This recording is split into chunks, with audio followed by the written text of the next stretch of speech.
Hello everyone, online class 8th, subject SST, lesson 11, part 3, poverty, nidhanta. Poverty is a very complex problem and the requirement include minimum need in respect of food, clothing, housing, education and health. Poverty leaves a negative effects on the life and health of man. The working capacity decrease and poverty continues. This forms a vicious circle.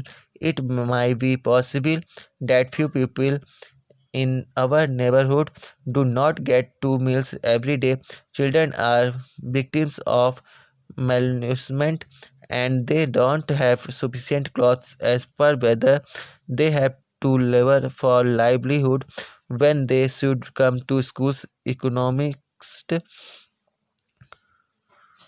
call these people victims of poverty and living below the poverty line. It is the duty of society and government to improve the conditions and bring them above the line of poverty. The government first identifies persons and family below poverty line to provide card, and the second is to provide them health and employment so that they might be lifted above the poverty line. निधनता निधनता एक ऐसी दशा है जिसमें किसी व्यक्ति को अपने जीवन यापन के लिए भोजन, वस्त्र और मकान जैसी न्यूनतम आवश्यकताओं की पूर्ति करने में कठिनाई होती है। निधनता का दुष्परिणाम व्यक्तिगत एवं परिवार में के स्वास्थ्य पर भी पड़ता है, जिससे व्यक्ति का उत्पादन क्षमता घट जाती है और अतः निर्धनता निरंतर बनी रहती है। संभव है आपके आस पड़ोस में कुछ ऐसे लोग हों जिन्हें दिन में 2 बार भरपेट भोजन न मिलता हो, बच्चे कुपोषण के शिकार हों, पहनने के लिए मौसम के अनुरूप पर्याप्त वस्त्र न हो, विद्यालय में आने की आयु होने पर भी विद्यालय न आकर कहीं आय उपार्जन कार्यों में जाते हों। इन्हें अर्थशास्त्रों में गरीबी से पीड़ित या गरीबी रेखा से नीचे आने वाले लोग कहा जाता है। ऐसे लोगों को दशा सुधारना एवं गरीबी रेखा से ऊपर लाने के कार्य सरकार द्वारा समाज में किए जा रहे हैं। सरकार इसके लिए 2 कार्य करती है। पहला, गरीबी रेखा में रहने वाले व्यक्तियों व परिवारों को चिन्हित कर कार्ड बनाना तथा दूसरी, उन्हें गरीबी रेखा से ऊपर लाने हेतु सहायता एवं रोजगार उपलब्ध कराना। अनएम्प्लॉयमेंट, बेरोजगारी। People works in various fields to earn their livelihood to fulfill their daily and future needs. A person who is not gainful employed is called an employment person. In other words, employment is a situation in which a person mentally and physically fit is willing to work for income but is unable to find it. The first cases of employment in our country is the sole growth of our economy. The second case of unemployment is the tremendous increase in population. As a result, maximum people is the age group of 50 and 59 are looking for jobs. In the past decades, the opportunities of employment did not increase in comparison to the growth of population. Even the educated are employed in our country, and the reasons lies in their thinking. They do not want to take up their traditional and familiar profession. In fact, there are not much employment faculties available in government and private sector to provide white collar employment to all. The educated jobless people should concentrate on their traditional employments. सभी व्यक्ति अपनी दैनिक एवं भविष्य की आवश्यकताओं को पूरा करने के लिए अलग अलग क्षेत्रों में जीविका अर्जन के लिए कार्य करते हैं। जब किसी व्यक्ति को लाभप्रद काम या नौकरी नहीं मिलती तो बेरोजगार कहा जाता है। बेरोजगारी वह स्थिति है जिसमें कोई व्यक्ति शारीरिक या मानसिक रूप से कार्य करने में इच्छुक होने पर भी कार्य पाने में असमर्थ रहता है। हमारे देश में बेरोजगारी का प्रथम कारण यह है अर्थव्यवस्था का मध्य विकास। बेरोजगारी का दूसरा कारण है जनसंख्या में अत्यधिक वृद्धि। इसके परिणाम 15 से 15 to 59 आयु वर्ग के सर्वाधिक व्यक्ति रोजगार की प्रतीक्षा में है। विगत दशकों में जनसंख्या जिस गति से बढ़ी है, उस गति में रोजगार का अवसर नहीं बढ़े। हमारे देश में शिक्षित बेरोजगार भी बढ़े हैं, जिसके कारण उनकी सोच भी ही है, वे अपना पारिवारिक एवं परंपरागत व्यवसाय नहीं करना चाहते हैं। वास्तव में सरकारी अथवा गैर सरकारी क्षेत्रों में इतने अवसर नहीं हैं कि वो सभी को सफेदपोश रोजगार दिया जा सके। शिक्षित बेरोजगार को अपने परंपरागत रोजगारों पर भी ध्यान केंद्रित करना चाहिए। प्राइस राइज, मूल्य वृद्धि। Now you are student of class 8th, have you ever thought that when you were in class 5th, what was the cost of a pencil, pen or copy which you used that time, and how much it cost today? Why do prices increase? Price rise is good or not? Discuss about it with our friend and ask the teacher. अब आप कक्षा 8 में पढ़ रहे हैं। क्या आपने कभी यह ध्यान दिया है, जब आप कक्षा 5 में पढ़ते थे तब आप एक पेंसिल, पेन अथवा कॉपी का मूल्य कितने रुपए था, तथा अब यह मूल्य कितना बढ़ गया है? मूल्य क्यों बढ़ते हैं? मूल्य बढ़ना अच्छा है अथवा नहीं? इसके बारे में अपने मित्र से चर्चा करें तथा शिक्षक से पूछें।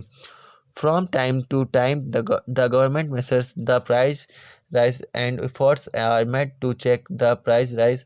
To now the price rise, there are wholesale price and consumer price index. The price of all produced goods are included in these index. Efforts are especially made to control the prices of consumer made goods like food, cloth, and other essential commodities to make the normal life of people smooth. सरकार द्वारा समय समय पर मूल्य वृद्धि का मापन किया जाता है। मूल्य वृद्धि को स्थिर रखने का उपाय किए जाते हैं।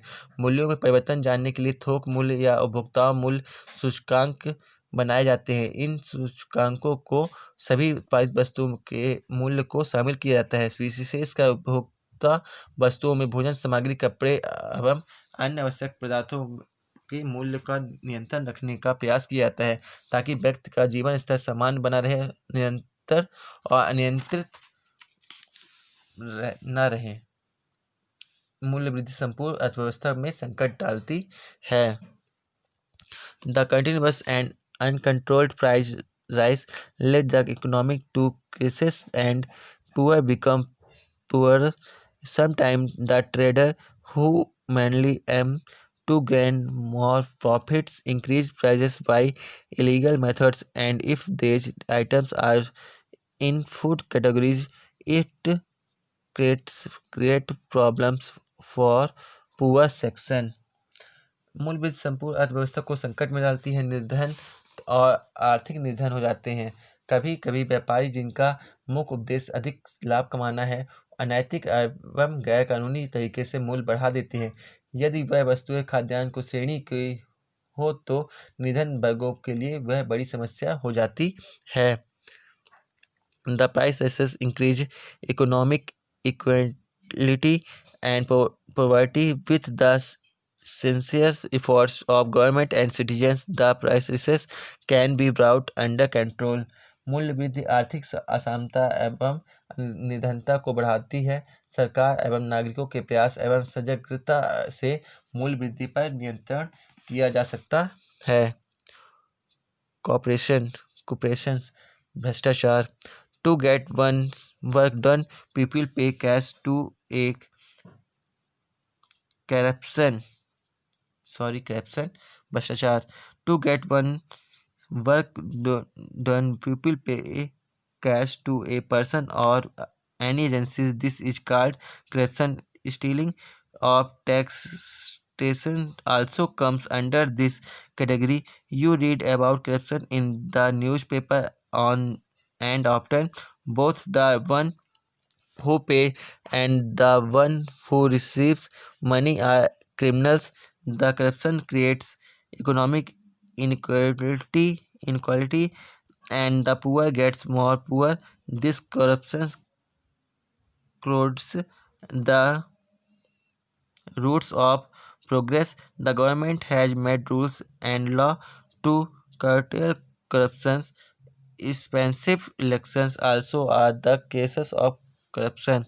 Beside the above issue, the increase in the population has led to the pressure on open land in cities. Sometimes historical buildings are used as if office or public librarian sector. Sometimes they are used to dump goods children used to as playgrounds, and sometimes they are razed to the ground to make new constructions. भ्रष्टाचार किसी कार्य को अपने हित में कराने के लिए पैसा या वस्तु किसी अन्य व्यक्ति या संस्था को देना भ्रष्टाचार या घूसखोरी कहलाता है। करों की चोरी भी इसी श्रेणी में मानी जाती है। आए दिन आप समाचार पत्र में भ्रष्टाचार के बारे में खबर सुनते हैं। इससे पैसे या वस्तु देने वाला और लेने वाला दोनों ही अपराधी है। भ्रष्टाचार से आर्थिक असमानता बढ़ती है और गरीबी अधिक गरीब हो जाते हैं। यह उन्नति की जड़ों को कुतर कर खोखला कर देती है। सरकार के अनेक नियम एवं कानून बनाकर भ्रष्टाचार रोकने का प्रयास किए हैं। अत्यधिक खर्चीले चुनाव भी भ्रष्टाचार का एक प्रमुख कारण है। उपरोक्त समस्याओं के अतिरिक्त जनसंख्या वृद्धि के दबाव नगरों में खाली पड़ी भूमि पर बढ़ने लगता है। कई बार ऐतिहासिक इमारतों का प्रयोग सरकारी कार्यालयों, सार्वजनिक पुस्तकालयों आदि के रूप में होने लगता है। कहीं कहीं ये अपशिष्ट फेंकने के लिए प्रयुक्त होने लगते हैं। बच्चे इनमें खेलने लगते हैं। कभी कभी इन्हें गिरवा कर नव निर्माण करा दिया जाता है। Thank you.